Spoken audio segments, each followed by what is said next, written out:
અગાઉના લેક્ચરમાં આપણે પેશીઓ વિશે છે એ વાત કરી હતી. પેશીઓમાં આપણે વનસ્પતિ પેશી અને પ્રાણી પેશીઓ વિશે ફર્સ્ટ લેક્ચરમાં આપણે એની સામાન્ય માહિતી છે મેળવી. ત્યાર પછી વનસ્પતિ પેશીઓમાં વર્ધનશીલ પેશી વિશે છે આપણે વાત કરી હતી અને એના પછીના લેક્ચરમાં સરળ પેશીમાં આપણે જે સ્નાયુ પેશી હતું એમાં સરળ સ્નાયુ પેશી વિશે છે એ વાત કરી હતી.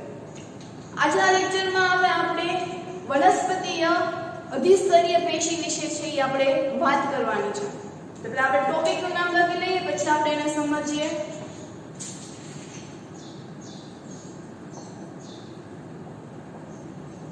અધિસ્તરીય પેશી. આ અધિસ્તરીય પેશી, હવે આ અધિસ્તર એટલે શું? તો કે ઈ સંસ્કૃત વર્ડ છે, બરાબર? સંસ્કૃત શબ્દ છે. અધિસ્તરીય એટલે કે સૌથી બહારનું આવરણ થાય છે કે જે આપણે વનસ્પતિઓમાં જેટલા ભાગ છે એ જોઈ શકીએ છીએ એને આપણે કહીશું અધિ. એટલે કે બહારનું ઈ એક પડ છે. આપણે પાન, પછી મૂળ, પ્રકાંડ, ડાળી, તો આ બધા અધિસ્તરીય ભાગો છે. વનસ્પતિના ઈ બહારના ભાગો છે કે જેને આપણે જોઈ શકીએ છીએ. તો અધિસ્તરીય પેશી છે એ શું છે? તો કે સૌથી બહારનું સ્તર, એટલે એને શું કહીશું? અધિસ્તરીય. પોઈન્ટ લખતા જઈએ આપણે કે સૌથી બહારનું આવરણ એટલે અધિસ્તરીય પેશી. બરોબર? દાખલા તરીકે પ્રકાંડ, મૂળ, પર્ણ કે જે ભાગ બહારની બાજુએ છે, અંદરની બાજુએ છે નહીં, તેને આપણે જોઈ શકીએ તો એવા ભાગોને શું કહીશું આપણે? અધિસ્તરીય પેશી. તો શું લખાશે આ? તો કે આ અધિસ્તરીય પેશી છે એ મોટે ભાગે ક્યાં આવેલી હોય છે? તો કે બહારની બાજુએ. તે કેટલા પડ બનાવે છે? કેટલા સ્તર છે બનાવે છે? તો કે આ જે અધિસ્તરીય પેશી છે એ મોટે ભાગે એક સ્તર છે એ બનાવે છે. આ વનસ્પતિ મોટા ભાગે એક સ્તર બનાવે છે. એના પછીનો પોઈન્ટ ક્યાં જોવા મળે છે? તો કે શુષ્ક વસાહતો. હવે શુષ્ક વસાહતો એટલે શું? તો કે રણ પ્રદેશ. રણ પ્રદેશમાં જે વનસ્પતિ ઉગે છે ત્યાં અધિસ્તરીય હોય છે, એ જાડું હોય છે. ક્યાં જાડું હોય છે? તો કે રણમાં ઉગતી વનસ્પતિ હોય ત્યાં આ અધિસ્તર છે કેવું હોય છે? તો કે જાડું હોય છે. કેમ ત્યાં જાડું હોય છે ત્યાંની વનસ્પતિઓમાં? તો આપણને ખબર છે કે રણમાં પાણીની અછત હોય છે.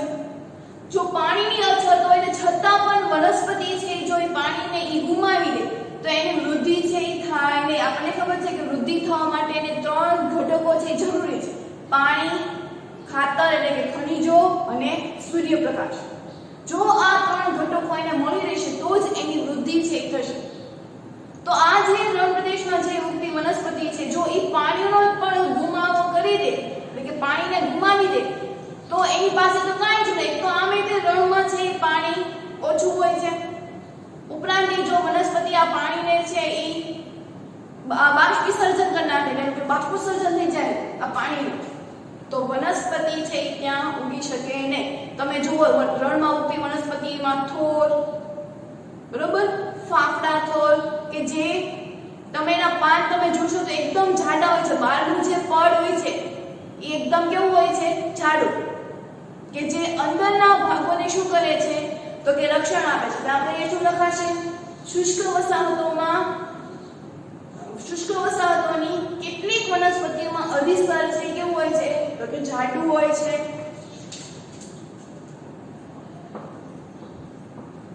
શુષ્ક વસાહતોમાં ઉગતી કેટલીક વનસ્પતિઓમાં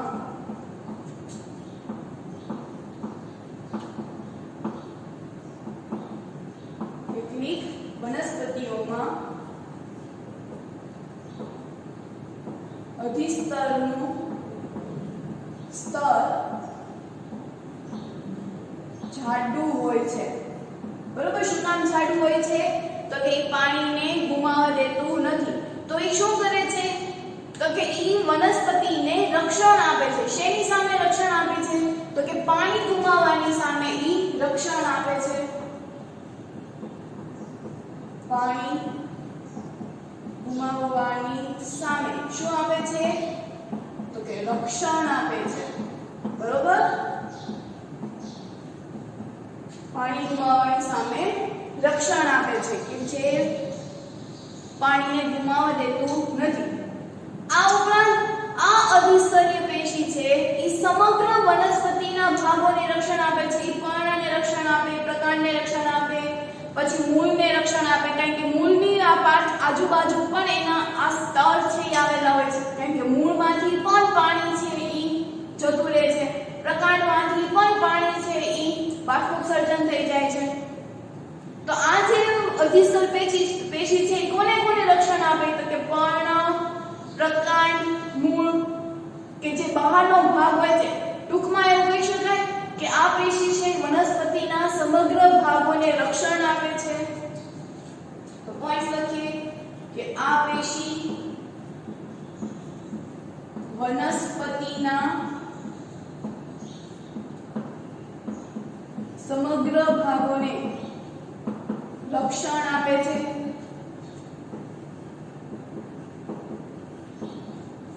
સમગ્ર ભાગોને રક્ષણ આપે છે. તેનું મુખ્ય કાર્ય શું છે? પ્રકાંડનું મુખ્ય કાર્ય શું છે? મૂળનું મુખ્ય કાર્ય શું છે? તો કે જેવી રીતે આપણે સજીવોમાં બાહ્ય પડ છે એ આ ચામડીનું છે, એવી જ રીતે વનસ્પતિઓમાં પણ બાહ્ય પડ છે કયું હોય છે? તો કે અધિસ્તરીય પેશી હોય છે. આપણામાં શું કામ આ ચામડીનું પડ આવેલું હોય છે?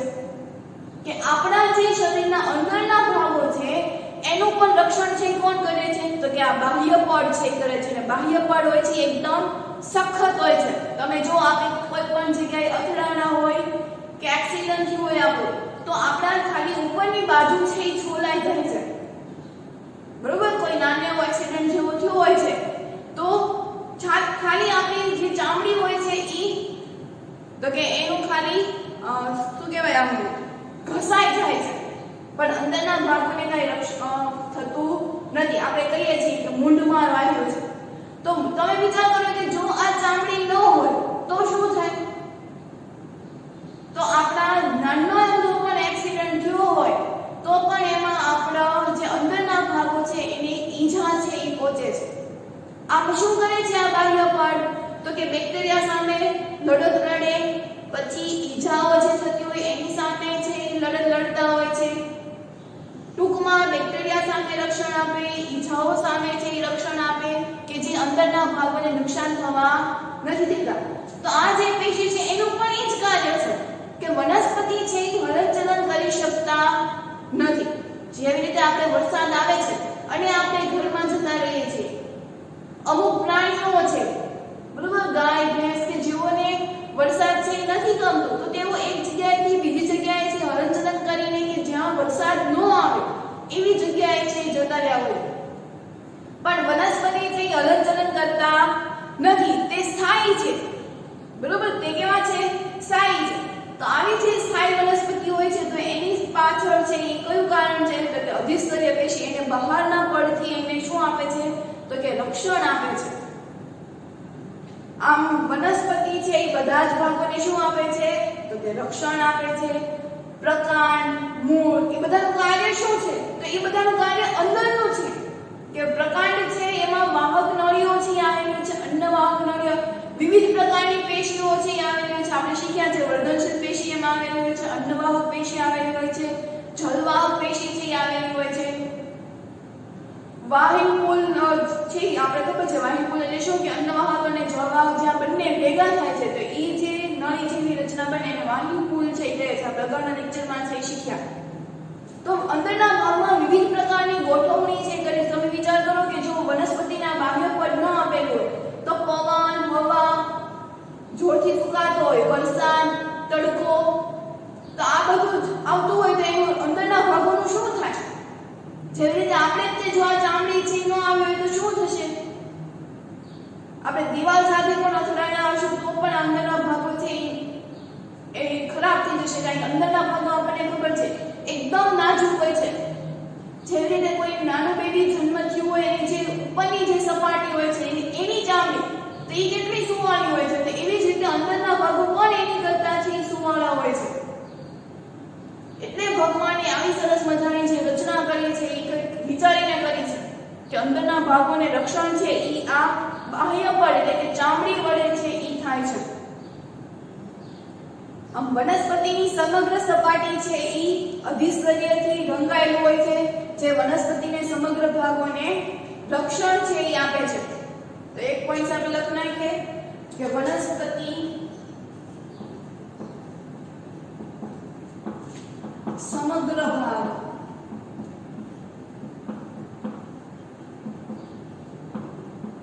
અધિસ્તરીયથી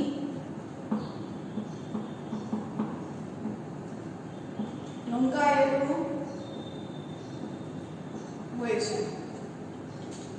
બરોબર. એના પછી વાત કરીએ હવાઈ ભાગો. હવે આપણે હવાઈ ભાગો એટલે શું? તો કે હવામાં રહેતા ભાગોને કેવા ભાગો કહેવાય? તો કે હવાઈ ભાગો. તો વનસ્પતિના કયા કયા ભાગો છે એ હવામાં રહેલા હોય છે? તો કે પર્ણ અને પ્રકાંડ. પર્ણ અને પ્રકાંડ. તો આ જે બધા ભાગો છે એને આપણે શું કહીશું? હવાઈ ભાગો. તો આ જે હવાઈ ભાગો છે એનું પણ અધિસ્તરીય કોષો છે એ જળ અવરોધક પાણીના સ્ત્રાવથી એક મીણ જેવી છે એ રચના કરે છે. ખાસ યાદ રાખજો, આ જે હવાઈ ભાગો છે એના અધિસ્તરીય જે કોષો છે એ જળ અવરોધક સામે એ મીણનું છે એ સ્ત્રાવ છે એ કરે છે. હવે એવું થાય કે આ શું? તો વરસાદ આવ્યો તો જો એ મીણનું જો સ્તર છે એ નહીં બનાવે તો પાણી છે એ કોહવાઈ જશે. મીણ એટલે શું? તો કે જેવો વરસાદ એની ઉપર પડશે એવું પાણી છે એ લસરીને કેમ વહી જશે? તો કે નીચે વહી જશે. મીણ જેવું એટલે કે એની સપાટી છે એકદમ લીસી થઈ જોવા મળે. તમે જોજો કોઈ પણ પાંદડું હશે એની સપાટી ઉપર મીણનો સ્ત્રાવ છે એ થયેલો હશે એટલે એની સપાટી પર પાણી છે એ રહેશે નહીં. તમે કમળના ફૂલ જોઈ લો તો કમળના ફૂલના જે પાંદડા હોય છે એની ઉપર તમે પાણીનું ટીપું મૂકશો એટલે ઈ લસરી જશે. પછી તમે સમાજમાં પણ ભણતા હશો શંકુદ્રમ વનસ્પતિ. તો એની જે વનસ્પતિની જે આકાર છે કેવો હોય છે? તો કે ત્રિકોણાકાર. ઉપરની ટોચ હોય છે ને આમ ત્રિકોણ જેવી એની રચના હોય છે, શંકુ જેવી એની રચના છે હોય છે. શા માટે એવી બધી રચના છે કરેલી હોય છે? તો કે એની ઉપર જ્યારે વાવાઝોડું આવ્યું હોય, વરસાદ પડ્યો હોય, બરફનો વરસાદ પડ્યો હોય તો એની જે સપાટી ઉપરથી પાણી છે કે બરફ છે એ સરકીને નીચે થઈ વયું જાય છે. તો આ જે હવાઈ ભાગો હોય છે એ હવાઈ ભાગોના અધિસ્તરીય કોષો છે એ જળ અવરોધ સામે જળનો વિરોધ કરવા માટે એની સપાટી ઉપર મીણનો છે એ સ્ત્રાવ થાય છે અને મીણનો જ્યારે એક સ્તર બનાવ્યું હોય તેવું છે એ લાગે છે. આમ હવાઈ ભાગોના અધિસ્તરના જે જળ પ્રતિરોધક છે એ મીણના સ્ત્રાવથી એક સ્તર છે એ બનાવે છે. તો હવે પોઈન્ટ એવો લખીએ આપણે કે હવાઈ ભાગોના અધિસ્તર કોષો જળ પ્રતિરોધક એટલે કે એનો વિરોધ કરવા માટે જળ પ્રતિરોધક માટે મીણના સ્ત્રાવથી એક સ્તર બનાવે છે. બરોબર કે જે પાણીનો શું કરે છે? તો કે વિરોધ છે એ કરે છે. તો આનાથી શું ફાયદો થશે?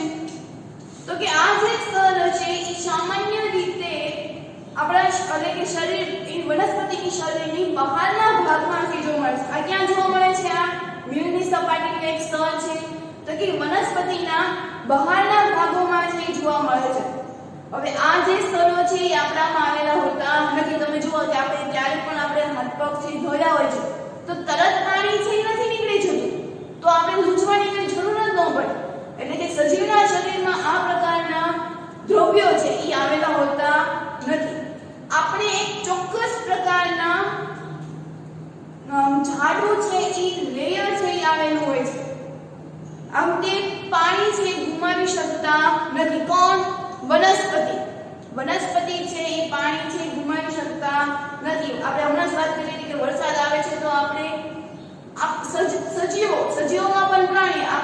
આપણી વાત નથી થતી, પ્રાણીઓમાં આપણી વાત થતી નથી. આપણે બધાને ખબર છે કે મનુષ્ય છે એ એક સામાજિક પ્રાણી છે, પણ પ્રાણીઓમાં આપણી વાત નથી થતી. એમાં હલનચલન કરી શકે છે. પશુ પક્ષીઓ ગાય ભેંસની વાત થાય છે તો એ લોકો હલનચલન કરીને એ લોકો એક જગ્યાએથી બીજી જગ્યાએ જઈ શકે છે, પણ વનસ્પતિ છે એ એક જગ્યાએથી બીજી જગ્યાએ જઈ શકતા નથી. તેઓ હલનચલન કરી શકતા નથી.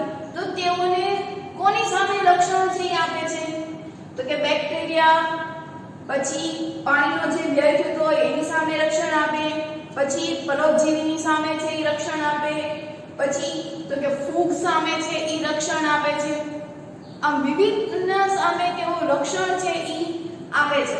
પાણીને તેઓ ગુમાવી દેતા નથી. આમાં એવું લખી શકાય કે જે આદિસ્તરીઓ છે એ કોની સામે તે રક્ષણ આપે છે?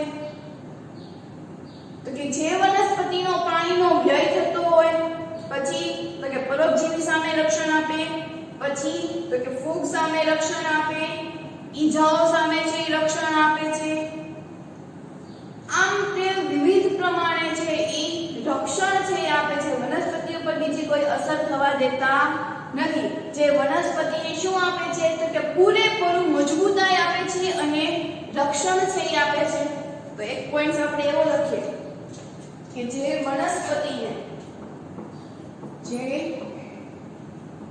વનસ્પતિને બેક્ટેરિયા, ઈજા, ફૂગ, પરોપજીવીઓમાં કોણ આવશે? તો કે કોઈ બીજા ઉપર આધાર રાખીને એવી રીતે, જેવી રીતે ગાય ઉપર તમે જોતા હશો કે નાના નાના ભીંગડાઓ છે એ થઈ ગયા હોય છે એના શરીર ઉપર.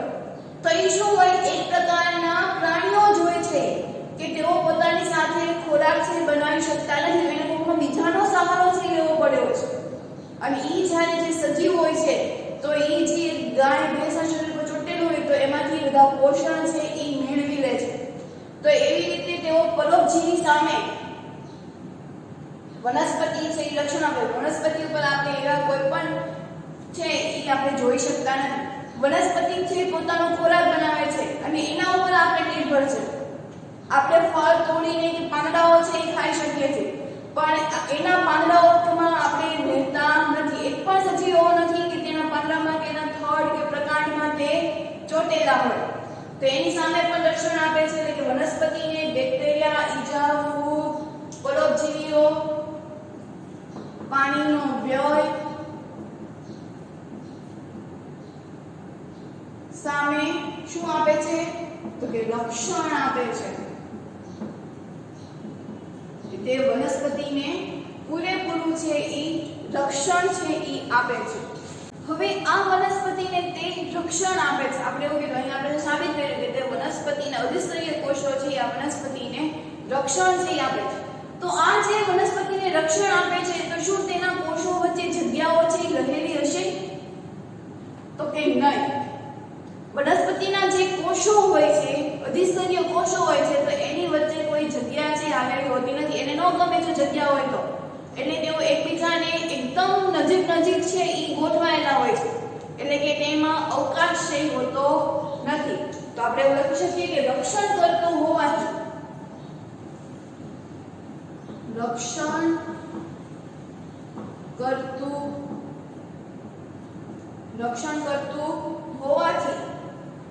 શું કરે છે? તો કે એની રક્ષણ કરતું હોવાથી અધિસ્તરીય કોષો વચ્ચે જગ્યાઓ છે આવેલી હોતી નથી. તો રક્ષણ કરતું હોવાથી અધિસ્તરીય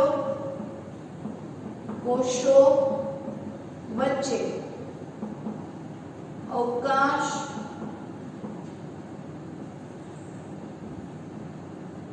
આવેલું હોતું નથી. કારણ કે જો વચ્ચે અવકાશ હોય તો પછી આ બધા બેક્ટેરિયા અને ફૂગ નીજાની બધા ન્યા ગોઠવાય છે જો જગ્યા હોય તો. એટલે એની વચ્ચે જગ્યાઓ છે આવેલી હોતી નથી. તો અહીંયા આપણે કીધું કે કોષો વચ્ચે જગ્યા આવેલી નથી, પણ આ કોષો એક્ચ્યુઅલી છે કેવા? ક્યારના આપણે કહીએ છીએ કે અધિસ્તરીય કોષો, પણ આ કોષો છે કેવા? તો કે ચપટા છે. બાહ્ય આવરણ છે એના આંતરિક આવરણ કરતા જાડું હોય છે. સમજીએ આપણે એક ઉદાહરણથી. ધારો કે આ કોઈ એક કોષ છે, બરોબર? ઈ કોષની ફરતે કોષ દિવાલ જે આવેલી છે, આપણને બધાને ખબર છે કે વનસ્પતિ પેશીમાં કોષ દિવાલ છે ઈ આવેલી હોય છે. તો આ છે ઈ બાહ્ય આવરણ છે. આને શું કહીશું આપણે? કોષ દિવાલ પટલ. અને અંદરનું શું કહીશું? ખાલી કોષ દિવાલ. તો જે આ બાહ્ય આવરણ, આ જે અંદરનું જે આવરણ છે ઈ કેવું હશે? તો પતલું હશે. જ્યારે જે બાહ્ય આવરણ હશે ઈ કેવું હશે? તો કે અંદરના આવરણ કરતા કેવું હશે? તે તો કે જાડું છે ઈ હશે. કે જો ઈ બાહ્ય આવરણ જો જાડું હોય તો જ તે પાણીને છે ઈ બહાર ન જવા દે ને. જો ઈ પતલું હશે તો ઈ બહાર જવા દેશે. તો આવી રીતે બાહ્ય આવરણ છે ઈ કેવું હોય છે? તો કે જાડું છે ઈ હોય છે. સમજાણું શું કામ જાડું હોય છે? કે જો બાહ્ય આવરણ જો પતલું હશે તો ઈ પાણીને છે ગુમાવી દેશે. અને રણ જેવી કોઈ પ્રદેશ છે તો કે જે શુષ્ક વસાહતો છે, તો એવી જગ્યાએ ઉગતી વનસ્પતિમાં જો પાણી તો ઓલરેડી ત્યાં ઓછું હોય છે, અને જો આ પતલું લેયર હશે તો એમાંથી પાણી છે જતું રહેશે, તો એ વનસ્પતિને પોષાય નહીં. તો એના માટે એને શું કર્યું? તો કે જે બાહ્ય દિવાલ છે એ આંતરિક દિવાલ કરતા કેવી રાખી એને? જાડી. તો જે આ અધિસ્તરીય કોષો છે એ તપેલા કેવા હોય છે? તો કે ચપટા હોય છે. બાહ્ય સ્તરની જે દિવાલ હોય છે ઈ આંતરિક સ્તર કરતા કેવી હોય છે? તો કે જાડી હોય છે. કે જેથી તે વનસ્પતિને શું આપે છે? તો કે રક્ષણ છે આપે છે. તો એક પોઈન્ટ આપણે એવો લખીએ કે આ પેશીના કોષો ચપટા, પછી તો કે બાહ્ય સ્તરની દિવાલ, આંતરિક એટલે કે અંદરની, બાહ્ય સ્તરની દિવાલ આંતરિક દિવાલ કરતા કેવી હોય છે? તો કે જાડી હોય છે. ચપટા, બાહ્ય સ્તરની દિવાલ આંતરિક દિવાલ કરતા જાડી હોય છે. શું કામ જાડી હોય છે એ આપણે સમજીએ કે જો એ પતલી હશે તો એ પાણી છે ગુમાવી દેશે, એટલા માટે છે એ જાડી હોય છે. જે શું કરે છે? તો કે રક્ષણ આપવાનું કામ કરે છે. રક્ષણ આપવાનું કાર્ય કરે છે. બરોબર? તો આમ આપણે અધિસ્તરીય, આ ઉપરાંત વનસ્પતિ પેશીઓના જે પર્ણ છે એમાં નાના નાના છિદ્રો છે એ આવેલા હોય છે. આપણને ખબર છે કે પર્ણ જે હોય છે એમાં નાના નાના છિદ્રો આવેલા હોય છે. આ જે નાના નાના છિદ્રો આવેલા હોય છે એને પર્ણરંધ્ર છે કહે છે, અથવા તો વાયુરંધ્ર છે એ કહે છે. તો એવું કહી શકાય કે અધિસ્તરીય કોષોમાં નાના નાના છિદ્રો છે એ આવેલા હોય છે. અને આ જે નાના નાના છિદ્રો આવેલા હોય છે એને શું કહીશું આપણે? પર્ણરંધ્ર અથવા તો વાયુરંધ્ર. તો અધિસ્તરીય કોષોમાં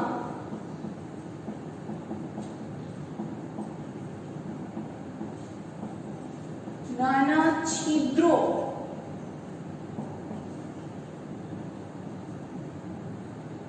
આવેલા હોય છે જેને વાયુરંધ્ર કે પર્ણરંધ્ર કહે છે. એની અંદર નાના નાના છે એ કણો આવેલા હોય છે. નાના નાના આપણે ખાંડ જેવા નાના નાના પર્ણો ઉપર કાણા જે આવેલા છે. કાણા એટલે એક પ્રકારના વિજ્ઞાનની ભાષામાં કહીએ તો છિદ્રો. તો આ જે છિદ્રો હોય છે એને આપણે શું કહીએ છીએ? તો કે વાયુરંધ્ર અથવા તો પર્ણરંધ્ર. એક જ મિનિટ આપણે જોઈ લઈએ કે આખી બોર્ડ છે એ આવે છે કે નહીં. ઓકે, આવે છે. બરોબર? આપણે પોઈન્ટ્સ છે એ કપાતા નથી. તો આમ અધિસ્તરીયમાં નાના નાના છિદ્રો આવેલા હોય છે. એટલે કે તે ક્યાં આવેલા હોય છે? તો કે બહારના ભાગોમાંથી આવેલા હોય છે. તો આ બહારના ભાગોમાં આવેલા નાના છિદ્રો છે એને આપણે શું કહીશું? વાયુરંધ્ર અથવા તો પર્ણરંધ્ર. આ શું કરે છે? આ જે કોષો આવેલા હોય છે એ શું હોય છે? શેનાથી લોકો રક્ષણ છે એ પામેલા હોય છે? કેવા આકારના હોય છે? તો આ જે રંધ્ર હોય છે ઈ રક્ષક કોષોથી ઘેરાયેલા હોય છે. સમજીએ આપણે પેલા પોઈન્ટ્સ લખી નાખીએ કે રક્ષક કોષો વડે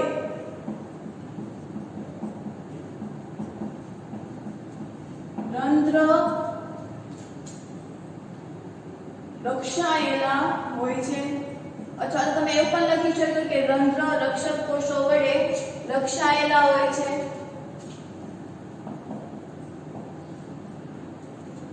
રક્ષક કોષો વડે રંધ્ર છે ઈ રક્ષાયેલા હોય છે. બે કોષોથી ઘેરાયેલા હોય છે. બે કોષોથી ઘેરાયેલા હોય છે. તેનો આકાર છે કેવો હોય છે? તો કે વૃક્ષાકાર.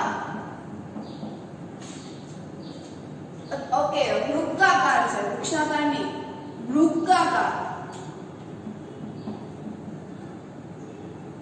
વૃક વત્તા આકાર, વૃક્કાકાર. વૃક્કાકાર અથવા તો મૂત્રપિંડ જેવા છે એ હોય છે. એનો આકાર છે કેવો હોય છે? વૃક્કાકાર અથવા તો મૂત્રપિંડ જેવો હોય છે. આકૃતિ દોરીએ એટલે વધારે ક્લિયર થશે. ધારો કે કોઈ આ એક પર્ણ છે.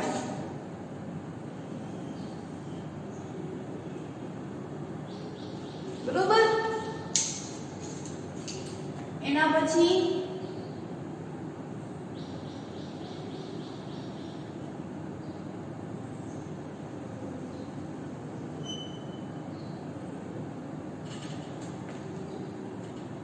વૃક્કાકાર અથવા મૂત્રપિંડ.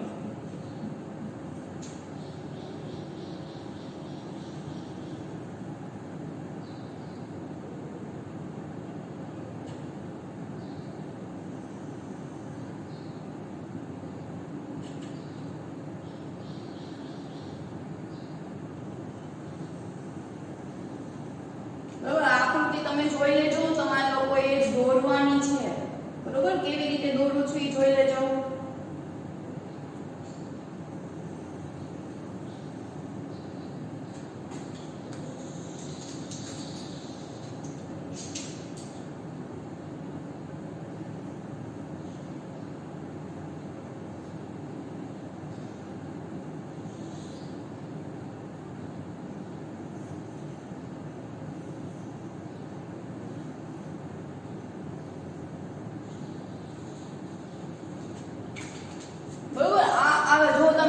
એનો આકાર છે કેવો હોય છે? તો કે વૃક્કાકાર હોય છે અથવા તો મૂત્રપિંડ. તમે મૂત્રપિંડની આકૃતિ તમે જ્યારે નેટ ઉપર સર્ચ કરશો તો ઈ વાળના બીજ જેવી છે એની રચના છે ઈ હોય છે. કેવી હોય છે? વાળ. બરોબર, વાળની જે હોય છે એની રચના છે ઈ હોય છે. તો આ જે વચ્ચે હોય છે તો એમાં નાના નાના જે કણો આવેલા હોય છે, એક પ્રકારનું આપણે કહીએ કે ત્યાં રંધ્ર છે આવેલું હોય છે. એના પછી તો કે આ જે રક્ષક કોષો છે એમાં હરિતકણ છે એ આવેલા હોય છે. હરિતકણ આવેલા હોવા પછી એમાં તો કે કોષરસ છે એ આવેલું હોય છે. પર્ણમાં જેવી રચના હોય છે એવી જ તે એની રચના હોય છે કે એમાં કોષરસ આવેલા હોય, કોષ કેન્દ્ર છે એ આવેલા હોય, પછી પર્ણરંધ્ર છે એ આવેલા હોય છે. તો આ જે તમે જોશો તો આ તમને શું આપેલું હોય છે? તો કે એને આપણે કહીશું રંધ્ર, પર્ણરંધ્ર. અને આ જે બે છે એને આપણે શું કહીશું? તો કે રક્ષક કોષો. શું કહીશું આપણે એને? કે બે રક્ષક કોષોથી તે આવેલા. જો આપણે એને લખ્યું કે રક્ષક કોષો વડે રંધ્ર જે રક્ષાયેલું છે, અંદરનું જે છે એ કોના વડે રક્ષાયેલું છે? તો કે રક્ષક કોષો વડે. બે કોષોથી ઘેરાયેલા હોય છે, એક આ બાજુનો કોષ અને એક આ બાજુનો રક્ષક કોષ. એટલે ટોટલ બે કોષોથી છે ઘેરાયેલા હોય છે. તેનો આકાર છે કેવો હોય છે તો કે વૃક્કાકાર અથવા તો મૂત્રપિંડ જેવો એનો આકાર છે હોય છે। તો આ પ્રકારની એની આખી રચના એમાં હરિતકણ આવેલા હોય, પછી કોષ રસ છે આવેલા હોય છે, પછી કોષ દિવાલ છે આવેલી હોય છે। આમ જેવી રીતે વનસ્પતિનો જે આકાર વનસ્પતિમાં જે અંગિકા હોય છે એવી જ અંગિકા છે, પણ આપણે નાની અમથી એની છિદ્ર છે એ આપણે લીધું છે, તો એ આકાર વૃક્કાકાર અથવા તો મૂત્રપિંડ છે। તો આ તમે આપણે અહીંયા વાયુરંધ્ર વિશે છે સમજીએ તો વાયુરંધ્ર છે એનું કામ શું તો કે વાતાવરણમાંથી વાયુઓનું શું કરવાનું તો કે વિનિમય કરવાનું, આપ-લે કરવાનું। લખીએ તો આપણે કે વાતાવરણમાંથી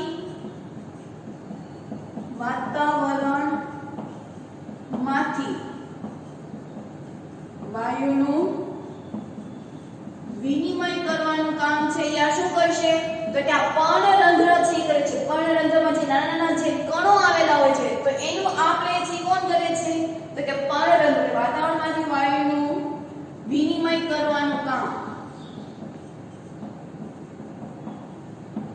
આપણને ખબર છે કે વનસ્પતિ છે પ્રકાશ સંશ્લેષણની ક્રિયા દરમિયાન છે એ ખોરાક બનાવે, તો એ શું કરશે કે જ્યારે કોઈ સજીવે ઉચ્છ્વાસ દરમિયાન છે કાર્બન ડાયોક્સાઇડ વાયુ છે વાતાવરણમાં ઠલવ્યો હશે તો આ જે વાતાવરણમાં રહેલો કાર્બન ડાયોક્સાઇડ વાયુ છે એ વનસ્પતિ છે શોષી લે છે।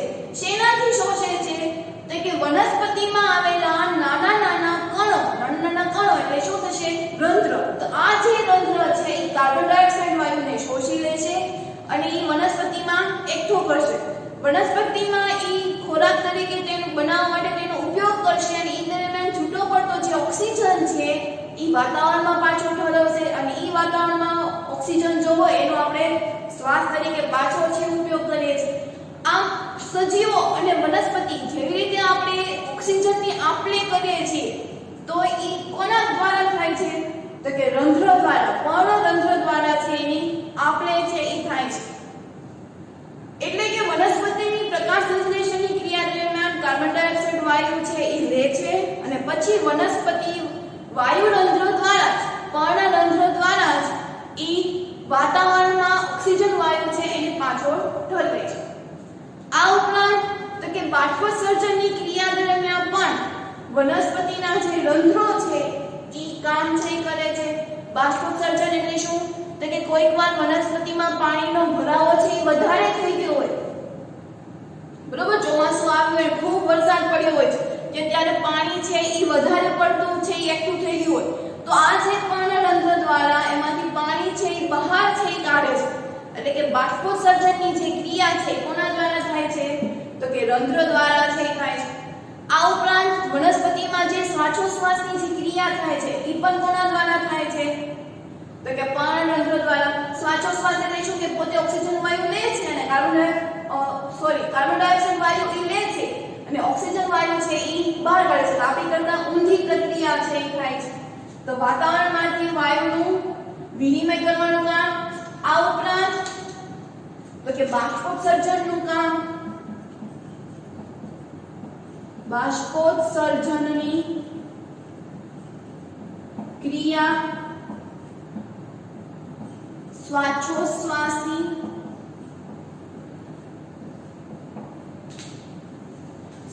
બાષ્પોત્સર્જનની ક્રિયા, શ્વાસોશ્વાસની ક્રિયા દરમિયાન પર્ણરંધ્ર બાષ્પોત્સર્જનની ક્રિયા પર્ણરંધ્ર દ્વારા થાય છે એવું લખે।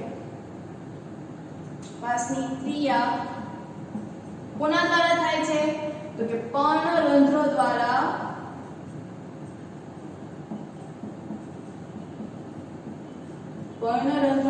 છે ઈ થાય છે। તો અહીંયા આપણે વનસ્પતિ વિશે છે એ સમજ્યા, અધિસ્તરીય વિશે છે એ સમજ્યા। હવે આપણે મનુષ્યમાં છે જોઈએ, આપણે આ શેમાં જોયું વનસ્પતિમાં, બરોબર। હવે પ્રાણીઓમાં તો પહેલા તો પ્રાણીઓમાં સમજતા પહેલા આપણે મૂળ પ્રકાર વિશે છે વાત કરવી પડશે કેમ કે મૂળ પ્રકારમાં પણ અધિસ્તરીય છે એ આવેલા હોય છે। તો આ જે મૂળના અધિસ્તરીય કોષો છે, પ્રકાંડના જે અધિસ્તરીય કોષો છે એનું કામ શું હોય છે તો કે મૂળના અને પ્રકાંડના અધિસ્તરીય કોષો છે એ પાણીને શોષવાનું કામ છે એ કરે છે. મૂળના અધિસ્તરીયો છે એ શું કામ કરશે? તો કે પાણીને શોષવાનું કામ છે એ કરે છે. તો આ કોષો છે એ કેવા હોય છે? તો કે આ અધિસ્તરીયના કોષો હોય છે એ એકદમ વાળ જેવા પતલા હોય છે, એકદમ પતલા અને લાંબા પ્રવર્ધો છે એ હોય છે. ક્યારેક તમે કોઈ વૃક્ષ છે કે જે આપણે હજી ઉગાવ્યું છે અને તમે એને જોરથી ખેંચશો તો એ મૂળની સાથે પણ પતલા પતલા તાતણા જેવી જે રચના હોય છે, લાંબા જે હોય છે, એકદમ પતલા હોય છે, વાળ જેવી એની રચના જે હોય છે. તો એના જે કોષો હોય છે એ કેવા હોય છે? એ જે કોષો તમને જોવા મળશે એ તમને અધિસ્તરીય કોષો છે એ તમને જોવા મળશે. મૂળ હશે એ મોટા મોટા તમને જોવા મળશે, પણ એની સાથે જે પાતળા લાંબા જેવી જે પ્રવર્ધો આવેલા હોય છે એ અધિસ્તરીય કોષો છે એ હોય છે. તો આ શું કરશે? તો કે પાણીનું અભિશોષણની ક્ષમતામાં વધારો છે એ કરે છે. મૂળ તો પાણીનું શોષણ કરે જ છે, પણ આ જે પતલા પતલા જે વાળ જેવા જે પ્રવર્ધો આવેલા હોય છે એ પણ મૂળને પાણી શોષવામાં એમાં વધારો કરે છે, એને શોષવા માટે એ મદદ કરે છે. પણ તમે આપણે વિચારીએ કે બધી જગ્યાએ શું પાણી તમને મળી રહેશે? તો કે ના. રણ જેવી જે વનસ્પતિ હોય છે તો એમાંની કેટલીક વનસ્પતિઓમાં કેવા પ્રકારનું મૂળ છે આવે, કેવા પ્રકારના સ્તરો છે આવેલા હોય છે? તો કે જ્યારે રણની જે વનસ્પતિઓ હોય છે એમાં કેટલીક વખત તો કે ક્યુટિન નામનું જે સ્તર છે એ હોય છે. શેનું હોય છે? તો કે ક્યુટિનનું આવરણ છે જોવા મળે છે, એનું સ્તર છે જોવા મળે છે. તમે અહીંયા જુઓ, અહીંયા આપણે વાત કરી કે મીણ જેવી એની રચના હોય છે. જો અહીંયા આપણે એક વાત કરી કે હવાઈ ભાગો છે ઈ મીણના સ્ત્રાવથી જોવા મળે છે, જ્યારે મૂળના અને પ્રકાંડના જે અધિસ્તરીય કોષો હોય છે એમાં ક્યુટિનનું આવરણ છે આવેલું હોય છે. બરોબર? હવે અહીંયા કોઈ જગ્યા છે ને એટલે આપણે ભૂસીને છે ઈ લખી નાખીએ આ મૂળ પ્રકારના અધિસ્તરીય કોષો છે ઈ કેવા હોય છે. તો આપણે ફરી એક વખત રિવાઇઝ કરી નાખીએ છીએ કે અધિસ્તરીય કોષો છે કેવા હોય છે? તો કે બહારની બાજુએથી આવૃત હોય છે. એના પછી તો કે આ કોષો છે શું કામ કરે છે?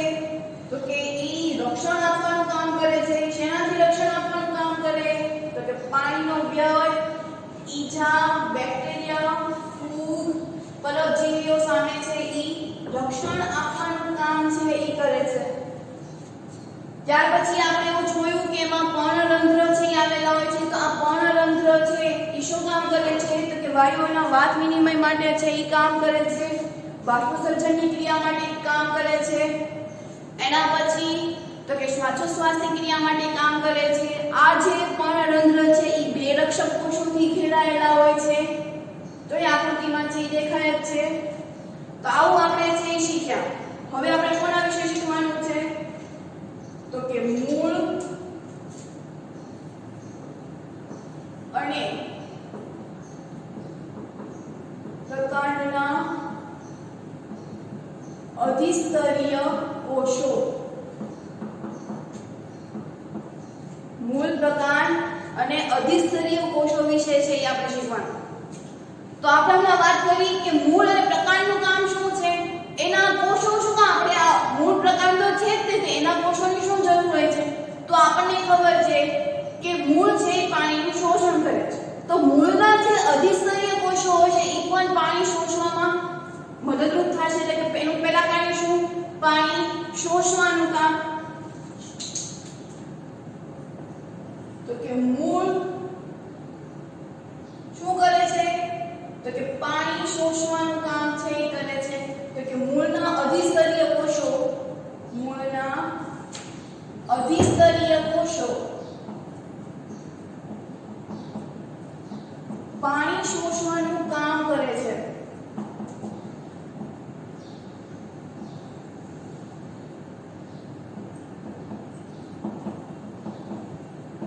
તો એની સાથે પ્રકાંડ પણ પાણી છે એ શોષવાનું કામ કરે છે.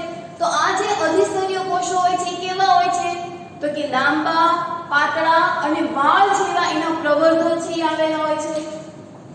તો કે મૂળના અધિસ્તરીય કોષો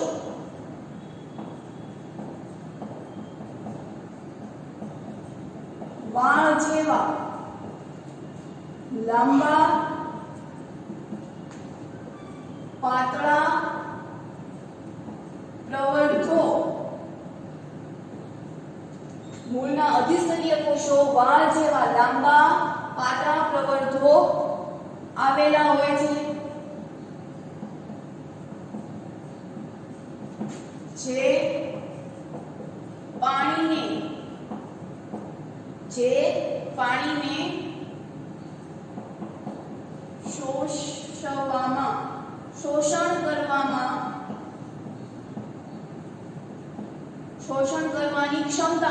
શોષણ કરવાની ક્ષમતામાં તો કે વધારો કરે છે, મૂળને હેલ્પ કરે છે. શું મૂળના અધિસ્તરીય કોષો છે એ શોષણ કરવાનું એવું લખે, શોષણ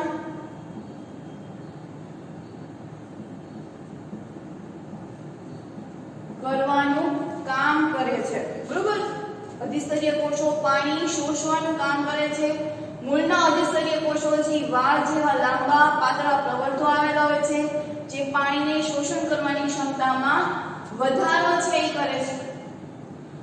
એના પછી તો કે મરુનિવાસી. હવે આપણે એવું થાય કે મરુનિવાસી એટલે શું? તો કે ઈ રણ પ્રદેશની જ તે વનસ્પતિ છે. રણને તમે મરુ કહી શકો, પછી તો કે શુષ્ક પ્રદેશ પણ કહી શકો. આમ રણ પ્રદેશમાં જે ઉગતી વનસ્પતિ છે એ શુષ્ક વસાહતો તરીકે ઓળખાય, શુષ્ક પ્રદેશ તરીકે ઓળખાય, મરુનિવાસી તરીકે ઓળખાય, મરુ પ્રદેશ નિવાસી પ્રદેશ તરીકે પણ ઓળખાય, અથવા તો રણ પ્રદેશી વનસ્પતિ પણ તરીકે ઓળખાય. એટલે આ બધા જ શબ્દોને છે તમારે યાદ છે એ રાખવાના છે. આમ આપણને અહીંયા કેમ અલગ શબ્દ આપ્યો મરુનિવાસી? પહેલા આપણે જે શીખ્યું હતું એમાં આપણને શું કીધું હતું? શુષ્ક વસાહતો. હવે જે શબ્દ આવ્યો એ મરુનિવાસી એટલે કે રણમાં ઉગતી વનસ્પતિ. તો જે મરુનિવાસી જે વનસ્પતિઓ છે તો એ વનસ્પતિઓમાં અધિસ્તર છે ઈ તો કે મીણ જેવા ક્યુટિનનું પડ સ્તર જે આવેલું હોય છે કે એનાથી ઈ આવૃત હોય છે. તો મરુનિવાસી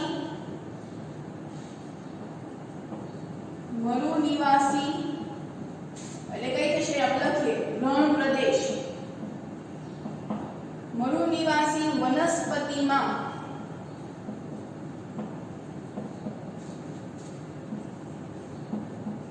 મીણ જેવા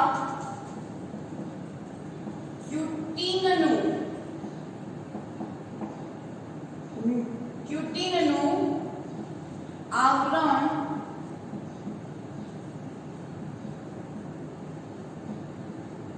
આવેલું હોય છે. મીણ જેવા ક્યુટિનનું આવરણ છે ઈ આવેલું હોય છે.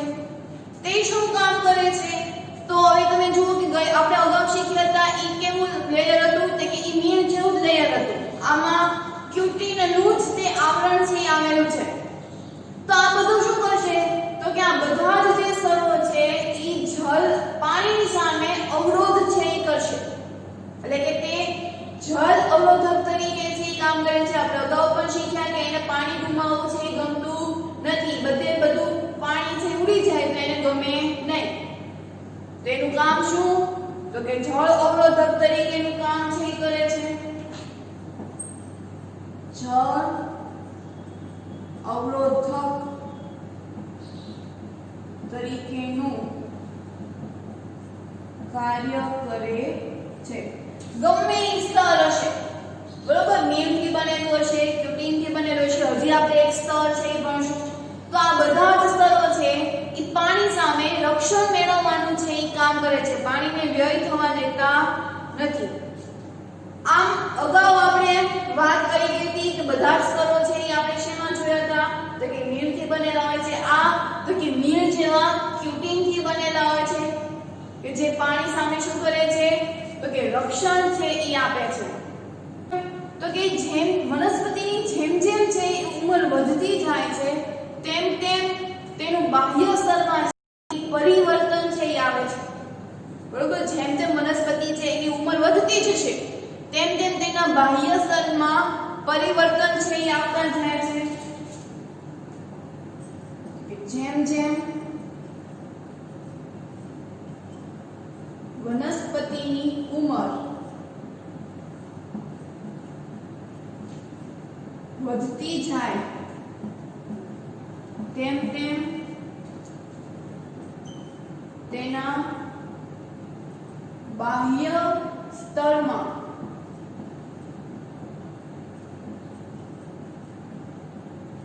પરિવર્તન આવે છે, બરાબર। બાહ્ય સ્તરમાં શું આવે છે તો કે પરિવર્તન છે એ આવે છે।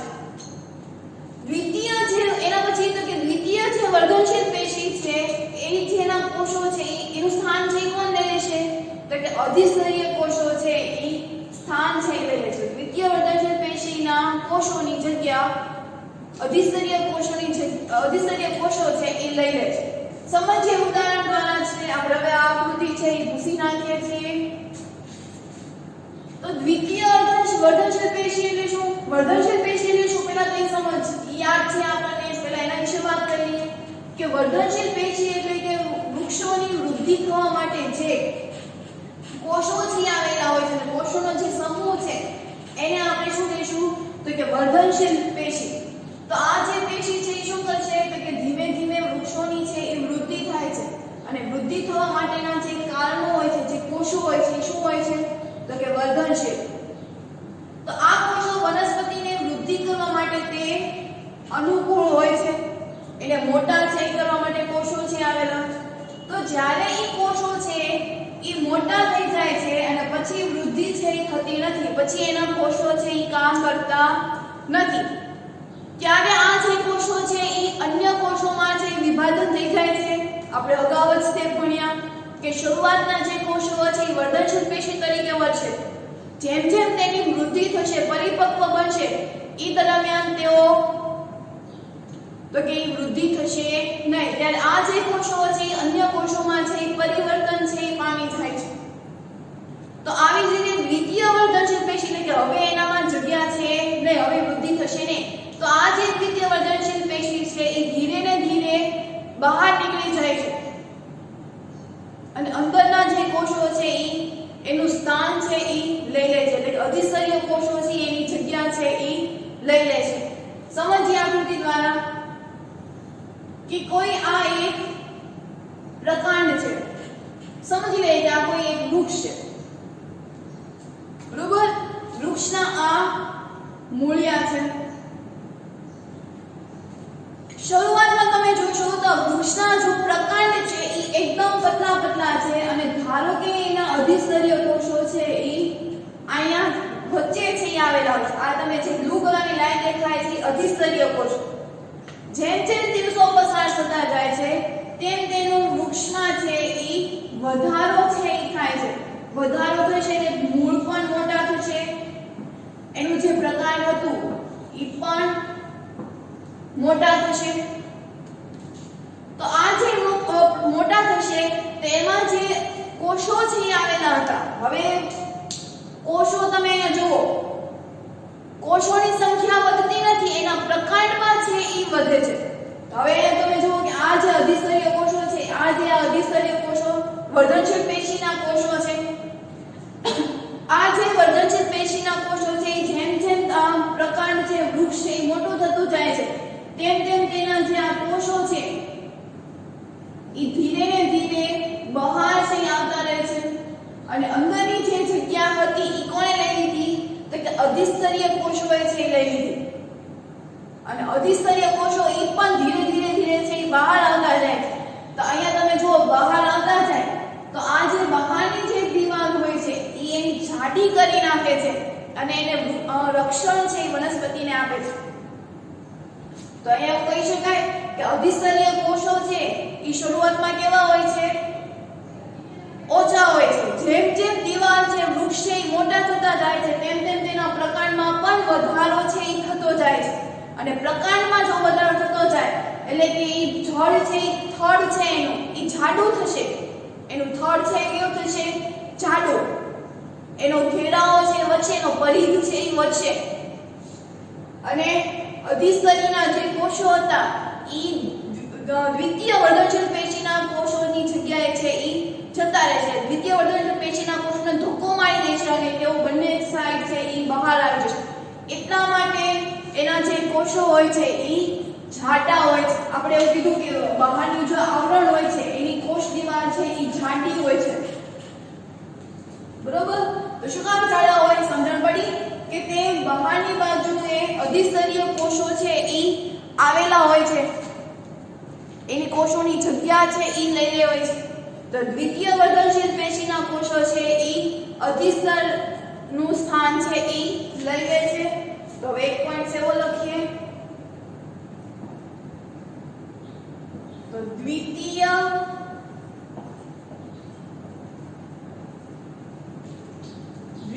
વર્ધનશીલ પેશીના કોષો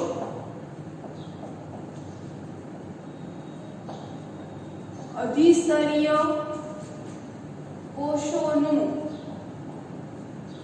શું લઈ લે છે? તો કે સ્થાન છે ઈ લઈ લે છે, એટલે કે સ્થાન લેશે. એટલે અધિસ્તરીયના કોષો છે ધીમે ધીમે ક્યાં આવી જશે? તો કે બહારની બાજુએ છે આવી જાય. આ રીતે બહારની બાજુનું સતત છે ઈ વિભાજન છે થાય છે. આ પેશી બહારની તરફ કોષ વિભાજન પામે છે. કોષ વિભાજન શબ્દ હવે આપણને ખબર પડી કે કોષ વિભાજન એટલે શું? કે કોષોનું સ્થાન છે ઈ લઈ લે. કોષ વિભાજન છે થાય છે. તો કોષ વિભાજન થાય છે તો અધિસ્તરીય કોષો છે તેની દીવાલ છે કેવી હશે? તો કે જાડી, એટલે છાલ, એની દીવાલ એટલે આપણે વૃક્ષની શું કહીશું? છાલ. તો કોષ વિભાજન થાય છે જેથી તેના કોષો એટલે કે છાલનું નિર્માણ છે ઈ થાય છે. તો કે જેથી છાલનું, પણ કેવી છાલ થશે? તો કે જાડી છાલ, જેથી જાડી છાલનું નિર્માણ થાય છે. તમે જોતા હશો કે થડ હોય છે તો ઈ થડ છે ઈ એકદમ પતલું હોય છે. જ્યારે કોઈ આપણે નવું વૃક્ષ લાવ્યા હોય છે તો એની ચામડી હોય છે ઈ એકદમ પતલી પતલી હોય છે. જેમ જેમ ઈ મોટું થતું જશે તેમ તેમ એના અધિસ્તરીય કોષો છે ઈ બહાર આવતા જશે, અને બહાર આવતા જશે એટલે કે બહારનું જે પડ છે ઈ એકદમ કડક છે ઈ થઈ જતું હશે. બહુ જૂનો વડલો હોય તો તમે એની ચામડી જોજો એકદમ ખરબચડી થઈ ગઈ હશે અને એકદમ ઈ જાડી થઈ ગઈ હોય છે, બરોબર? એને મારવા માટે લોકો શેનો ઉપયોગ કરે છે? આપણને ખબર છે, વૃક્ષને તોડવા માટે આપણે જેવી રીતે જમીન છે ઈ ખોદતા હોય છે તો એવા સાધનોનો ઉપયોગ છે ઈ વનસ્પતિ માટે છે ઈ કરતા હોય છે, એને તોડે છે, બરોબર? તો દ્વિતીય વર્ધનશીલ પેશીના જે કોષો છે ઈ અધિસ્તરીય કોષોની જગ્યાએ આવી જશે જેથી બહારની બાજુએ સતત વિભાજન થાય છે, જેથી જાડી છાલનું છે ઈ નિર્માણ થાય છે. આ જે જાડી છાલ હોય છે તો એના કોષો કેવા હોય છે? તો કે મૃત હોય છે. તો છાલના કોષો કેવા હોય છે? તો કે મૃત હોય છે. કેવા હોય? મૃત હોય. છાલમાં કોઈ જીવ આવેલો હોતો નથી એટલે એના કોષો કેવા હોય? તો કે મૃત હોય છે. આ છાલના કોષો મૃત હોય છે. એના પછી તો કે આંતરકોષીય અવકાશ વગર તેઓ ચુસ્ત છે ઈ ગોઠવાયેલા હોય છે. એની જે નજીક ગોઠવણી છે થયેલી હોય છે એમાં આંતર અવકાશ છે હોતો નથી, એકદમ નજીક છે ઈ હોય છે. તો આંતર અવકાશ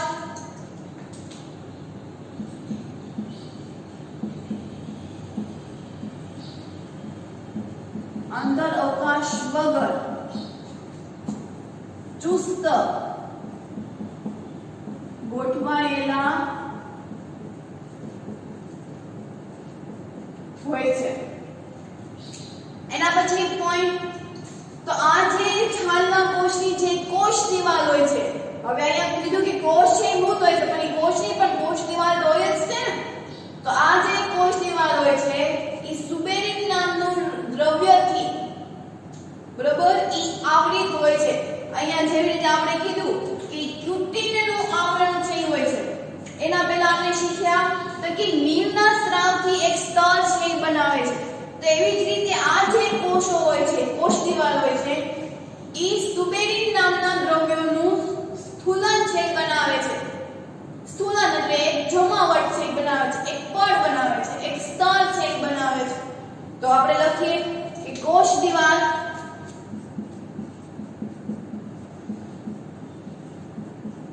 સુબેરિન નામના દ્રવ્યોનું સ્થૂલન. સ્થૂલન એટલે શું થશે તો કે જમાવટ. સુબેરિન નામનું દ્રવ્યનું સ્થૂલન બનાવે છે અથવા સ્થૂલનથી આવૃત છે ઈ હોય છે. આમાં ક્યુટિનનું આવરણ, આમાં સુબેરિનનું આવરણ. અને એની પહેલા આપણે શીખ્યા તો એમાં મીણના સ્રાવથી છે ઈ થયેલું હોય છે. એના પછી તો આનું કામ શું હોય છે તો કે છાલને હવા તેમજ પાણીથી રક્ષણ આપવાનું કામ હોય છે. તે પણ હવા અને પાણીને પ્રવેશશીલ અપ્રવેશશીલ પટલ તરીકે વર્તે છે. એમાં હવા પાણીને પ્રવેશવા દેતા નથી. ગમે એ પડ હોય, જો આમાં આપણે શું કીધું કે પાણીઓ સામે તે રક્ષણ આપે છે. મીણનું જ્યારે અધિસ્તરીય કોષો વિશે આપણે ભણ્યા તો એમાં પણ કોષો છે એ પાણી સામે અવરોધ કરે છે. તો આવી જ રીતે આ જે સુબેરિન નામનું જે દ્રવ્ય છે, જે સ્તર બન્યું છે, એ પણ કોષ દિવાલની સામે પાણી અથવા તો હવા સામે એ રક્ષણ છે એ આપે છે કે એ અંદર પ્રવેશવા દેતા નથી. તો કે જે છાલને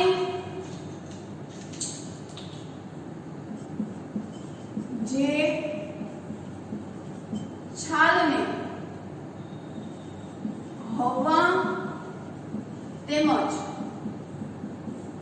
પાણી સામે અપ્રવેશશીલ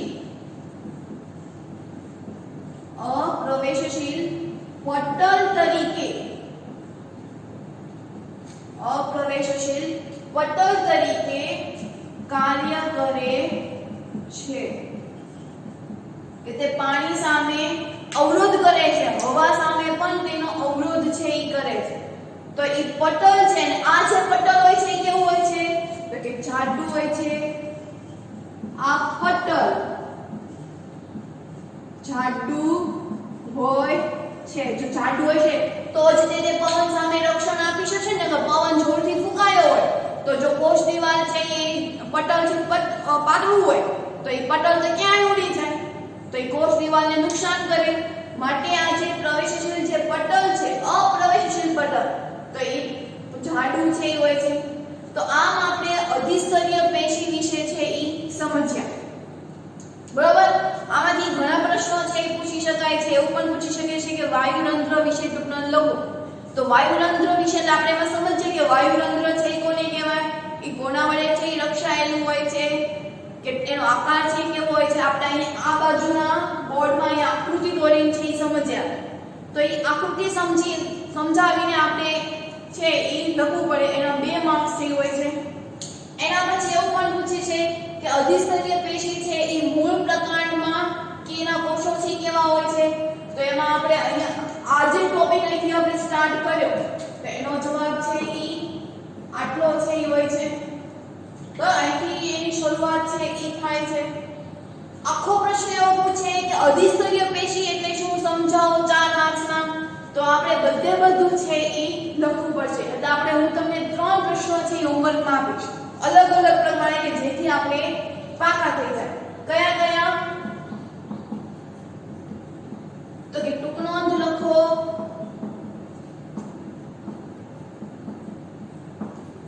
વાયુરંધ્ર કે પર્ણરંધ્ર પછી તો કે મૂળ અને પ્રકાંડમાં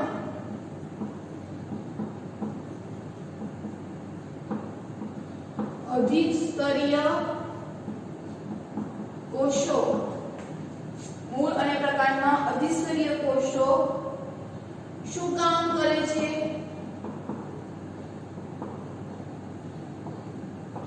કેવા હોય છે? તો એના વિશેની ટૂંક નોંધ છે એ લખવાની છે. અને આખો પ્રશ્ન પૂછે કે ટૂંક નોંધ લખો. અધિસ્તરીય કોષો